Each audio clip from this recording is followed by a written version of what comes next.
Hello, this is Jasmine Jones, licensed clinical therapist, and you are now watching Black Girl, a Therapist in the Wild. And we are on some of that therapist sips and reviews. Insecure, season 4, episode 8.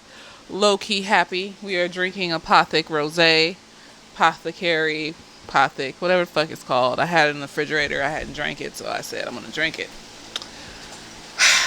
I thought about not doing anything tonight, but I'm like, you know what? I need to laugh. I need a drink after all this shit that's been happening over the past week. God bless the protesters. I am not a protester, and I am not brave. I'm a coward. After seeing pictures of people who lost their eyes after getting shot by rubber bullets, I said, you know, Jesus, I give people therapy, and I donated money and I post stuff, and I am not a brave hoe. I can't go out there. I'm not. God bless you all. I hope the angels follow you as you go on your way to helping the people. But yeah, like I said, I decided I'm doing this tonight. I don't care. I need some positivity. I need to talk about black love, even though I feel like I'm not gonna call this episode Black Love. I don't care what y'all say. I don't like how it came about. I don't like how it came about, okay? So, episode 4, Lowkey happy. I'm sorry I'm a little aggressive. I'm just feeling all types of ways. I'm gonna need my notes tonight because it was like one of those episodes where you got two people in a room talking the whole show. And that's about it. There's no scenes to other characters and all this other stuff. I mean, there was another character. There was a couple other characters, but it wasn't about them. They just made, they were the background pieces to the show. So, let's start. Lawrence is waiting at the bar. I guess who he texted was Issa. Issa shows up. This is why I don't bet. Because I was like, maybe it's Condola. Maybe it's Issa that he's texting as he's leaving LAX. Who the fuck knows? Issa shows up, awkward as ever. She trips and falls on the floor. They have very good chemistry because he knew that she just needed to lay there and decompress after the fall, after the embarrassment. He just let her get up on her own because that's the type of bitch she is. She needs a moment. I wouldn't have laid there on the floor with my face. Like I said, I don't like other people's germs. People step in dog shit. People walk in public bathrooms. It's not me. It's not who the fuck I am. So she gets up off the floor, gets to the bar. They start talking, and of course it's awkward because it's loud in the bar. They start playing Lizzo's music. Everybody's dancing and bopping and interrupting their conversation and their chit-chatting and shit. So they decide to go to this Mexican restaurant, and as they're waiting outside for the lift, Lawrence gets a Lyft Black car, luxury lift, whatever the fuck it's called. He gets a luxury lift. It's black. I don't know who the name of this actress is, but I recognize her as the driver. I recognize her from some sitcom and other movies and shows and things, but I don't know her name. But the driver is another actress, another, somebody that we should know, but I don't remember her name. Don't come for me unless I send for you. You can write her name down below. Thank you very much. And they're in the car, in the lift, going to the Mexican restaurant, and the lady in front, because Issa, before she got in the car, was talking about how she hates Lyft drivers and Uber drivers that like to have a conversation. I do too. I don't like chit chat. So, and I don't like nosy people. Like, if I don't know you, why are you asking me personal questions? So, they get in the car. The driver starts asking them if they're on a first date. Lauren says no. Then she starts talking about black love and all this other stuff. And, they must be a long-term couple. And are they going to get married? And she's talking about how marriage is the best thing she's ever done and blah, blah, blah. And Lawrence was like, yeah, actually, I brought a ring. And, this turns out to be true later on. He did actually buy a ring at some point during their relationship. Yeah. And so Issa just kind of looks at him, and she looks away. She's messing with the driver, talking about they from Alaska. The driver's asking where they're from and all this other shit. So finally they get to the Mexican restaurant. It's this nice little place. Looks like downtown LA or something like that. And they get to their table, they're eating, they're talking.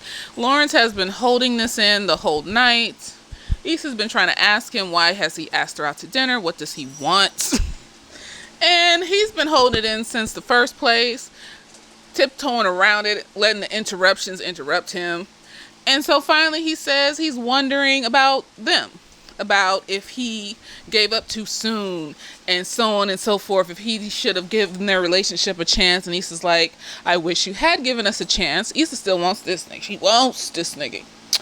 And Lawrence just kind of, talking about how what he was going through during their relationship. And apparently Issa felt that, he didn't want her. And obviously he was depressed. He had depression. He wasn't getting up. He wasn't trying to have sex with her. He was just gone emotionally from her. So, she would have times where she didn't even want to come home. She would just drive around town, not even wanting to come home sometimes. Oh, I'm sorry.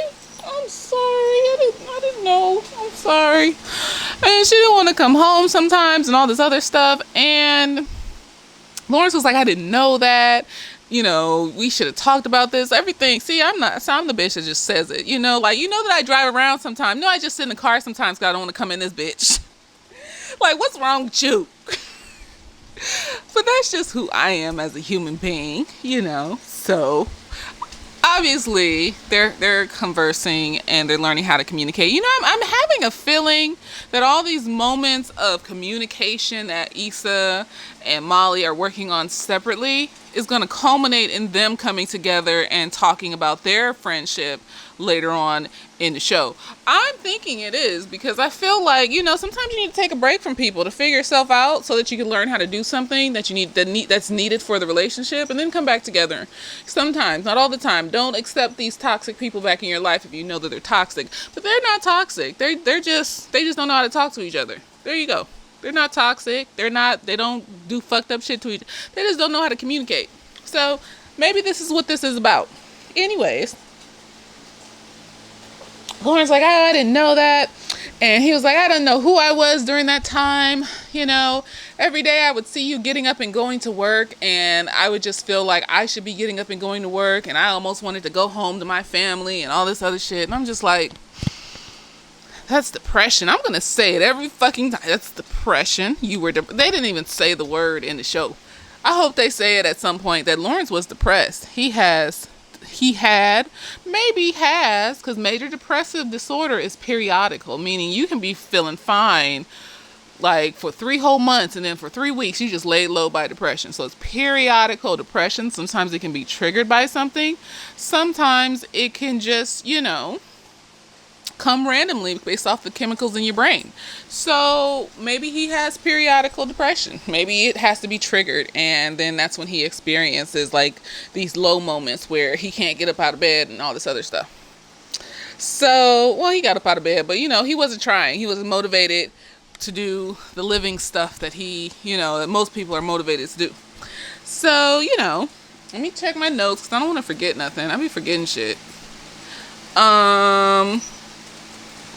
Yeah, this conversation started off because Lawrence was like, why Daniel? And he thought it was, he actually thought Issa cheated on him with Daniel because they had renewed their relationship before that point and agreed to work on each other. And then she goes and cheats on him with Daniel. And Lawrence was just like, are you sure that you weren't trying to deliberately blow shit up, like fuck up our relationship? And she was like, no, she was devastated. She just wanted to feel wanted for a second. And it happens. People do stupid shit because they feel lonely and they make mistakes and all this other stuff. I refuse to be cheated on, however. I don't give a fuck how lonely the fuck you get. If I get lonely, I'm not going to cheat. I'm not going to make that mistake. So I want someone that's not going to do the same. I said what I said. Leave me fuck alone, bitch. So, she was devastated, but she didn't know that Lawrence felt that way about, seeing her go to work every day and shit like that. And I'm just like, I feel like it's an honest feeling to feel, but I just want to be like, this is a bitch ass answer. That's a bitch ass fucking, what kind of bullshit is, so you felt like shit watching me go to work every day, not in an envious way, but more so just it made you feel even more depressed that you weren't good enough because you saw her going to work every day and you wasn't. I guess. Yeah. Okay, I take it back. Maybe he's not a bitch. Because it didn't sound like an envious thing. It sounded more so like it made him feel like he wasn't worth shit. But not in a way of where, like, she shouldn't have been getting up and going to work and doing shit. More so it just made him feel bad, like he should be doing it too. So, okay, I take it back. Okay, he's not a bitch. Okay, I had to think about it for a second. Sometimes I have to process what people say. So yeah, and then this is when he tells her that he really bought her a ring. And because she asked, she was like, did you really buy me a ring? And he goes, like, basically, yeah, but without saying yeah. So she looks stupid. Then she started talking about how she's changed and she's done this and that. And she drinks fancy drinks now and all this other shit. And you know, and so then she has to get up and go to the bathroom. I guess it made her feel some type of way to find out that he bought her a ring and she cheated on him. And as she's in the bathroom, you know, Lawrence is looking at her like he's thinking, like, and then all of a sudden he gets a text message and it's from Condola asking him, you know, if they could meet tonight instead of tomorrow. So he had already planned to meet with Condola before he went out with Issa. Like, he was weighing his options, trying to figure out what he wanted, basically. I don't know how I feel about that. I feel like if you're just dating around and the women don't know each other or the people don't know each other, it's not your ex, and the whole situation just seems messy. It's like they know each other, that's your ex, and you just like stop talking to Condola all of a sudden, and you know, you didn't even like try to bring that shit back up with her about how you've been feeling. Like, you don't tie up your loose ends. You just go to the next bitch because you felt bad about a conversation. I feel like the loose ends should have been tied up before he went on a date. That's what I feel like. I said what I said. It shouldn't have been about, oh, well, let me see. No, she gave you clear answers. She doesn't want kids. She doesn't want to be married again. Now, I feel like if she's calling him back to say, well, but I thought about it. No, kids and marriage are a big decision. You don't just randomly change that ideal just to keep a nigga in your life, okay? If you made that decision not to have kids and not to be married, you need to think about that as an individual thing and why you're making this decision to change that idea. You don't just change it because this nigga stopped talking to you. Like, oh, well, you know, I thought about it over the week that you weren't talking to me and you were gone. And I mean, I maybe kids, maybe,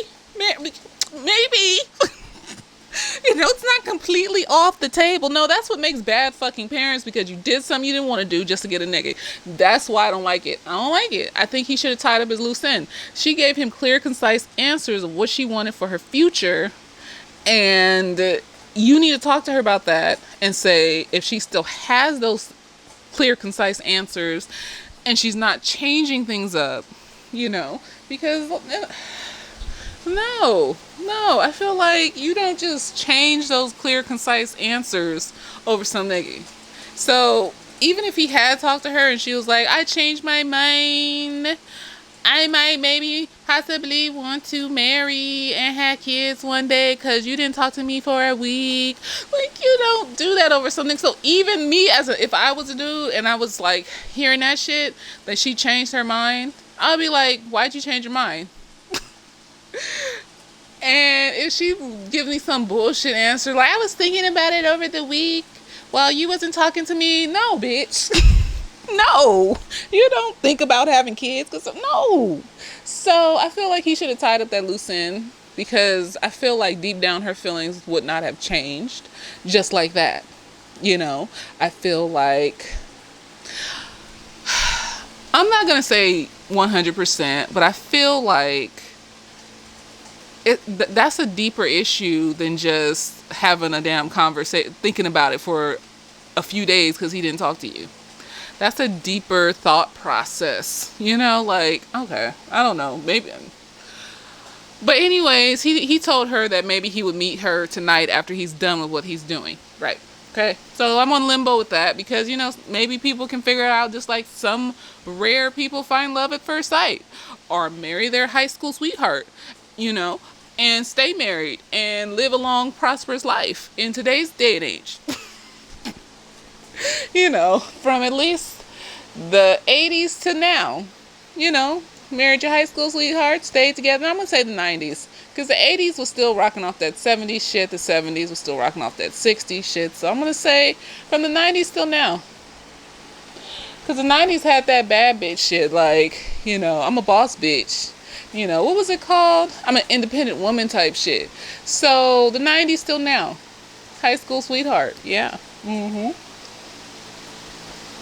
So it's a possibility she could have changed her small, minute possibility. She could have thoroughly thought it through and realized that all of that shit was based off of her trauma or whatever from her last marriage. And then and suddenly decided that I want to marry you and have children, or marry somebody and have children one day. You know, maybe. I'm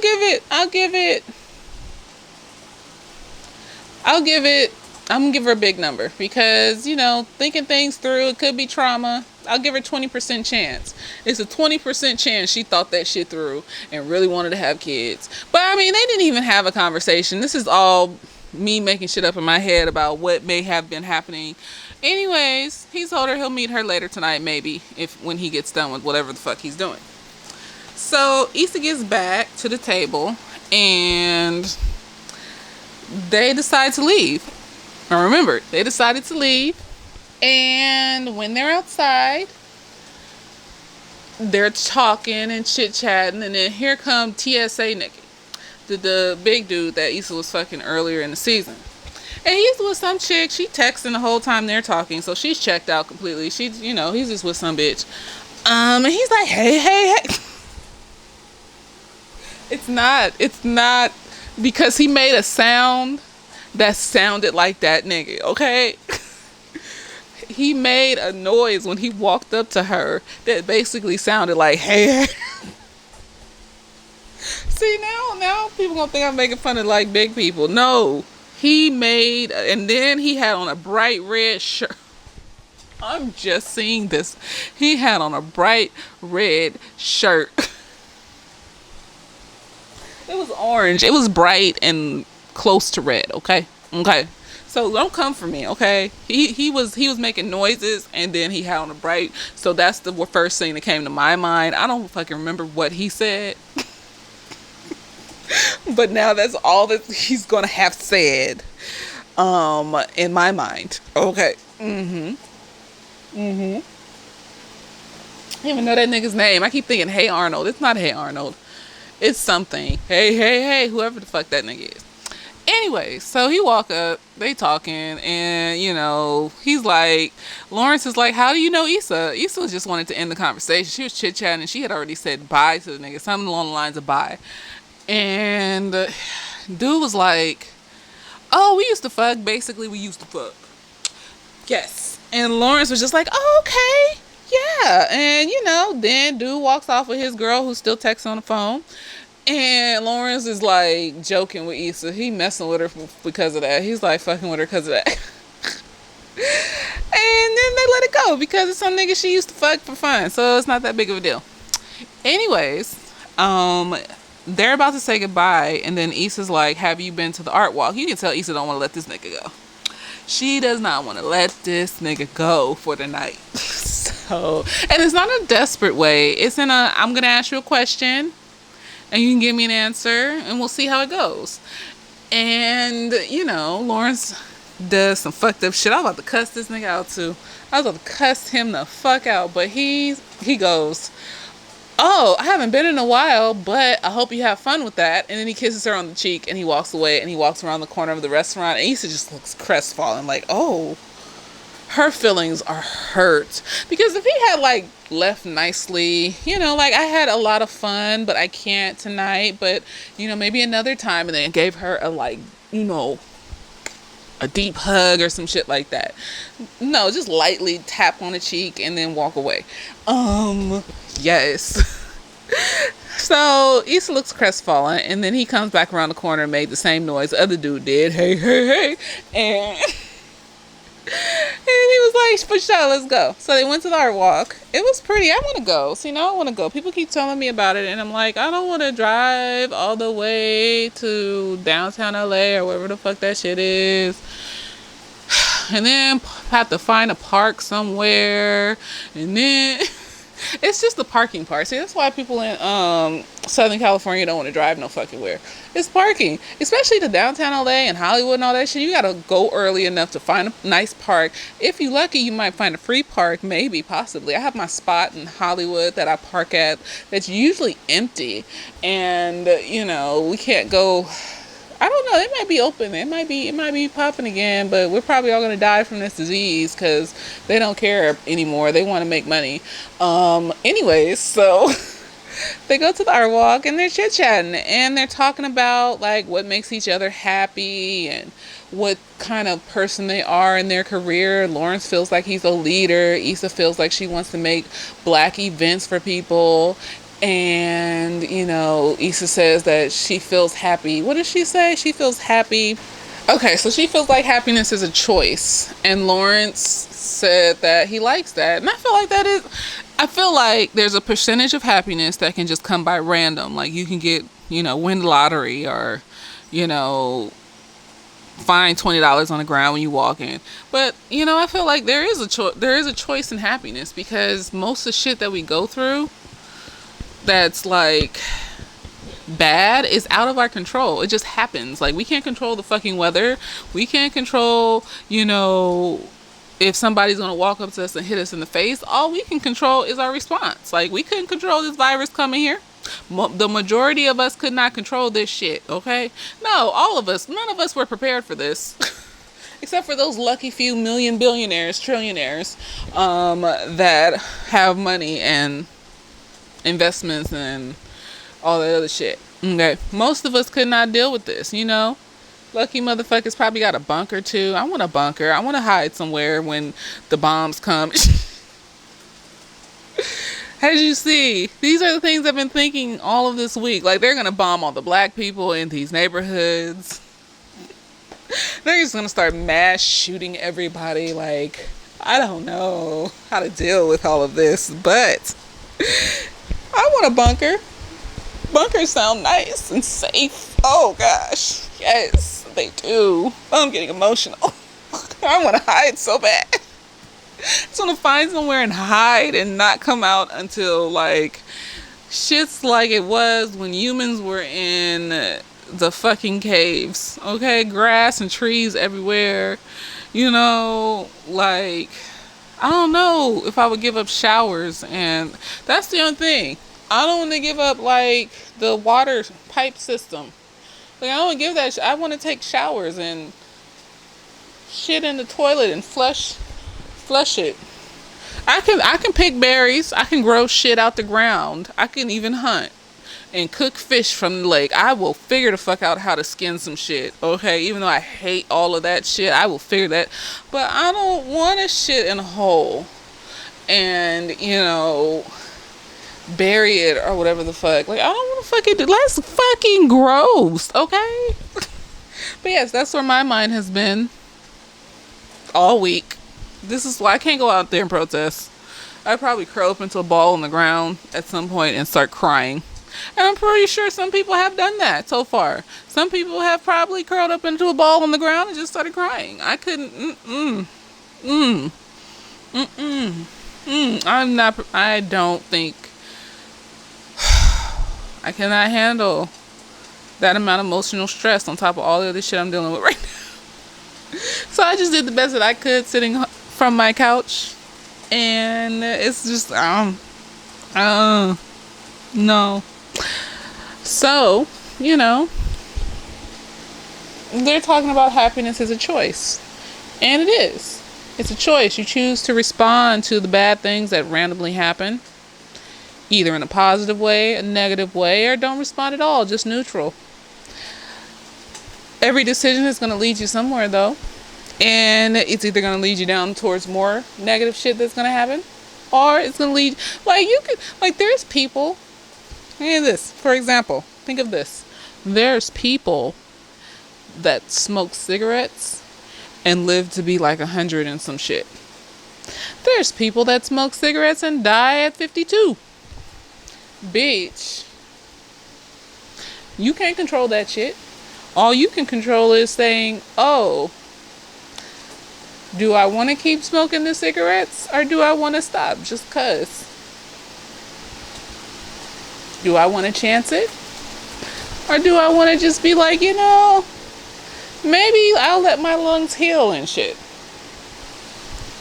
I'm just saying, happiness is a choice, just like Issa said. Most of the time. Let's say, I don't want to put a percentage on it because it can fluctuate. Depends on your environment, depends on even cultural shit. Like there's some shit in cultures where you're just tortured every fucking day for who you are, how you look, what gender you are. And you have to just find even just a space to breathe. So it depends, okay? Like, I would like to be rich enough to have a bunker. But since I don't, I just have to figure out a way to deal with this and still maintain some remnants of positivity. But if I had a bunker, my potentiality is not a word probably, I don't fucking know. But my potentiality of happiness goes up even more, bitch. Okay? That's all I'm saying. So, happiness is a choice. And Lawrence is just like eating that shit up, talking about he likes the new Issa and all this other bullshit, and blah, blah, blah. And then Condola calls. Condola calls. And Lawrence is just like, oh, because he's tall and Issa's a bit shorter than him, and because, it's gonna look fucked up whether you turn the phone away or whether you just hold it there. I probably wouldn't even looked at the shit. It's on vibrate. I mean, if we're gonna play the shits, if we're gonna make this mess a mess, we might as well be stealthy with the mess, okay? I hate, like, the stupid criminals. Like, if you're gonna criminal right. Like, criminal so you don't get caught. That's all I'm saying. Like, criminal so you don't get caught, So Issa sees it and she's just like, just the facial expressions. I like a good face where you can just, because I have a very expressional face too. I can, people can tell I'm mad, but I'll just look at you very calmly and say, no, I'm not mad. No, I'm fine. And I'll keep saying that over and over again so you leave me the fuck alone. My voice is not gonna undulate. I'm not going to, cater you with any real answer. I'll just be like, no, I'm fine. Because I know that when I'm in that mode of I'm not going to cater to you enough to tell you why I'm mad, it's because I know that you're not going to give a fuck. That either you're trying to use something against me for later on. I'm going to keep this in the back pocket because this bitch going to make me mad later on or some bullshit. No. You may be able to tell that I'm mad on my face.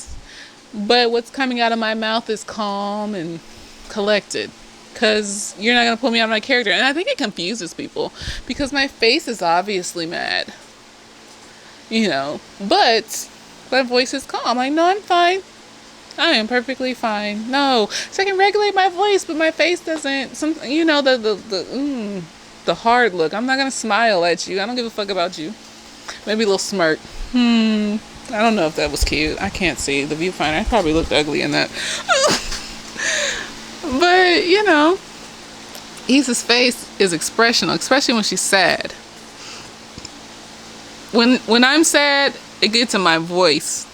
That's the thing. When I'm sad, it gets in my voice.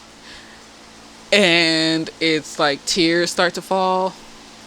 And my whole face falls, and so I can't hide that shit. So I try not to allow people that are toxic into my space enough to see that, because I feel like that is only for people that are not toxic. That's not gonna use that shit against me. And there are people like that out there. So, you gotta pick and choose based off of people's behaviors and what they show you. But Issa's face is very expressional. So, She looks crestfallen, but she's saying she's fine. And you can tell in her voice too that she's not fine. But she's gonna be, chipper. And then Lawrence distracts her with a bunch of random paintings. Like, look, who does that look like? It was some nigga shit. I'm realizing, like when niggas do fucked up shit. And then they try to deflect with comedy. And then you just be like, I feel like he should have tied up this loose end before he made this date, because it's too intertwined. There's too many emotions intertwined with each other. This looks so wrong, but whatever. It's too many emotions intertwined in this situation. Someone's feelings are gonna get hurt in a fucked up way, and the way that they ended it, I feel like, I don't know. Anyways, let's get to the end. So, Issa gets in the lift and they go back to Lawrence's place. They decided to share a lift. And Lawrence is like, because Issa's ragging on his apartment. This is, you know what, bitch? Okay. I feel like this was a setup. It's too many coincidences for it to be a setup. It's too many, bitch. Okay. So this is where we're gonna put the puzzle pieces together. So, Issa starts making fun of Lawrence's apartment. And because she realizes he lives around the corner from her. Why do you live around the corner from Issa? I find it hard to believe that you don't know where Issa moved. I feel like they had the conversation when they was, over the couch and shit last season. One of the seasons. Wherever, the couch season. When she gave him the couch. So, this is bothering me. Why is this shit? I feel like I just needed something to focus on. Okay, so he lives around the corner from Issa, first and foremost. Issa didn't know this. She didn't know that he lives around the corner from her. And then when they have that conversation, Issa is like trying to bag on him about his apartment, like, hey, your apartment is in, look at fun. And then he says that he wants to invite her in for 5 minutes so that she could see that his apartment isn't as bad as she was saying. He didn't have to say that. He could have just... That's what fucked me up. I think subconsciously that fucked me up. Why are you inviting her in when you have loose ends to fix? See, when a house is built on a rotten foundation, eventually it will fall. That's all I'm saying. We're going to start some shit started in a positive way. Maybe it's not a big deal though. But, depending on how it ends and how everything is communicated, then this won't be a big deal. That's what I'll say. So then she goes and she's walking around. And then I think she just like looking at his place and feeling his vibe and shit. She kind of wanted to stay. I feel like that was a part of the shit. A little bit. I feel like, was there a little manipulation there? Just a little bit. Just a teeny bit. But anyway, she decides that she has to go to the bathroom. So now they're in... And she has to go to the bathroom. So she goes to the bathroom. And then Lawrence, his phone rings and Condola is calling. And he goes and he talks to her on the porch. Closes the door to make sure Issa doesn't hear that he's talking to Condola. So now he's hiding shit. Extra hiding shit. Trying to be sneaky and shit. She already called earlier. Of course, he's telling her that he will most likely be over there in a minute. He's wrapping things up. I'm wrapping things up. Like, the niggeriest shit I ever heard.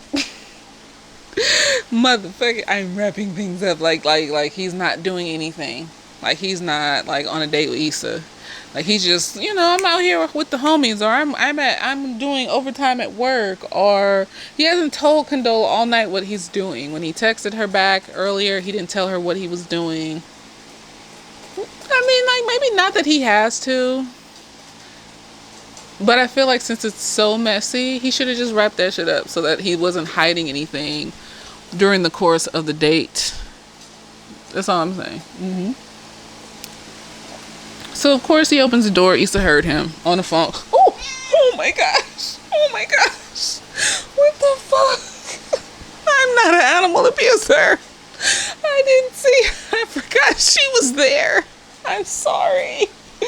I love my animal. I love my Poofs. Don't think I hurt her. I'm sorry, Poofs. I didn't mean to hit you. Oh gosh. I feel so bad. Oh my gosh. So he had to hide it. Issa heard him. She was listening, you know, she had just came out the bathroom. Ow. What are you doing? I guess you get me back. I guess you get me back. Okay. It didn't hurt though. Issa heard him, so she came out, and then she goes, you know, oh, well, I better go or whatever. Or no, that's not what she said. I'm stupid. So then she goes, oh, was that Condola? And he was like, yeah. And she was like, oh, you're going to meet her later? And he was like, yeah, you know. And then she was like, oh, okay, well, I better go or some shit. Like, she was like that at first, I think. And then she starts walking towards the door. And then she's like, what if I stayed? And I feel like now she's in the position where she's like competing with Condola. Because I feel like them two things don't go together. Ow! Stop it! Why are you doing that? I'm gonna pep you. Oh my gosh. So now she's in the position where she's competing with Condola. And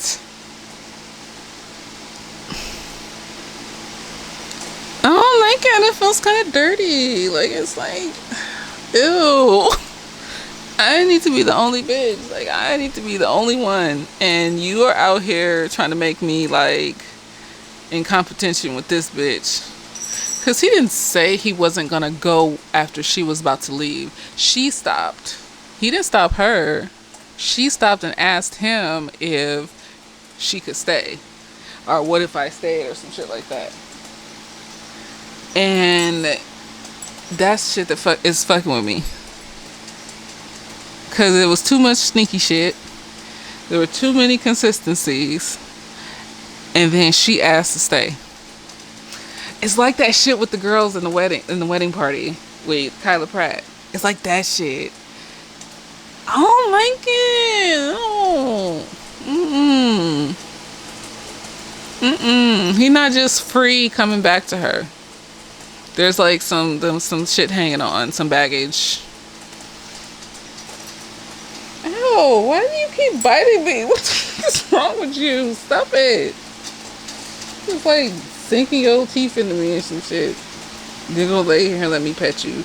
I don't understand. I'm not even doing nothing. It didn't break the skin, so that shit is fucking with me. I feel like, and then they fuck, and then he spends the night, and then she leaves the next day. Lawrence asks her she wants him to take her home. She says no, she's gonna walk because he lives around the corner from her house. She was stomping in them little heels though. Like, she was wearing these booties with the heels, and she was stomping up this big ass heel. I was just like, her feet must hurt. That shit hurt looking at it. I was just like, I don't like that. I couldn't walk like that in them heels. My feet, my hips, all of my joints will start hurting. I'm old. I talked to my chiropractor about that. He said tall people, their joints like start fucking up faster because it's like spindly and shit or something. And shorter people are stockier, so it's like more like them things that hold things up. I don't know what I'm talking about. Cut that out too. But yeah, so she's stomping in them hills, and then it ends. I wouldn't be surprised if Condola was pulling up and saw her leave his house though, and they just didn't show it. I wouldn't be surprised. Like, she just sitting there looking with this like hurt, shocked, angry look on her face. Like, I wouldn't be surprised. So I feel like it's kind of messy. I feel like it was kind of messy. I didn't like that there were hidden elements to the date. I didn't like that Lawrence looked like he coaxed her a little bit into his apartment. You know, maybe it was subconscious. Maybe it was, you know, maybe I'm just crazy. There was too many consistencies. And shit ain't that consistent without it being some bullshit. So, yeah. I feel like he fucked with her a little bit, and she fell for it, just like she fell for that shit with the girls at the wedding party. They were a tad bit more obvious, of course, and you know, you could tell right off the bat that, you know, some shit was going down as soon as 9 people wanted one bottle of Colorasi. You're at a paint and sip, you know, so. You didn't think that you needed to bring wine for the table? You know, so that's all I'm saying. This nigga didn't clean up his loose ends, and now he got one bitch calling him over and over again and texting him and shit. And the other bitch thinking she competing because she want this nigga. I don't agree with it. I don't like it.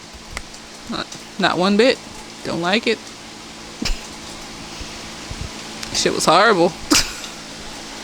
And then I'll be like, is that what dating it, like, you have to accept that a nigga will have you hanging on a string with another bitch that you know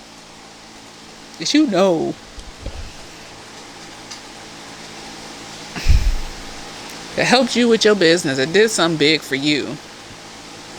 This isn't some random stranger. Like, if it was a random stranger, it'd be like, well, I mean, people can date around, it's not that big of a deal. You know, no, they know each other, like, and you know they know each other, so you wouldn't think to tie some shit up beforehand. So yeah, I don't agree with it. Nope, don't agree with it at all. Not one bit. But I mean, maybe I'm being too harsh. I'm gonna stand by my shit. Fuck that shit. That shit wasn't cute. It was not cute. If you don't agree with me, everybody's entitled to their own opinions. This doesn't hurt anybody. It's not being derogatory of a group of people. This is just my own opinion about a fictional TV show. So, this is what I think. That nigga played her just like some wedding bitches played her. Oh my gosh, my back hurts. I hate sitting up like this. It makes my back hurt so bad. Oh. But yeah, that is my opinion of Insecure Season 4, Episode 8. Low-key happy. I mean, I guess you could be happy with that. Hopefully, you know, he doesn't decide to start dipping back and forth on a permanent basis. Because you don't know what he's going to be doing the next day. I mean, if he breaks up with her. Okay. So let's say he breaks up with her because he wants to be with Issa. Maybe he was trying to make a decision and he had to see Issa first. And it's that romantic shit that, you know, people are trying to make it out to be. That still hurts her feelings, though. When you could have just cut it off and then go get your girl. Like, it would have hurt her feelings, but it would have been honest, and she would have knew why, and she would be able to get past it, because you can't help if somebody loves somebody else and they want to be with somebody else. But if somebody wants to play games between two people, that, especially people that know each other, I'm not okay with it. No, not one bit. Not one bit at all. So yeah, that is my review. What do y'all think? Do you think Lawrence played her? Or do you think it's the romantic thing where he needed to make a decision? He needed to decide. And so he went on a date with her to see. And then he decided that he's going to be with her forever and ever and ever and ever. romance, low-key happy. But yeah, let me know. And I will talk to you later. Later days.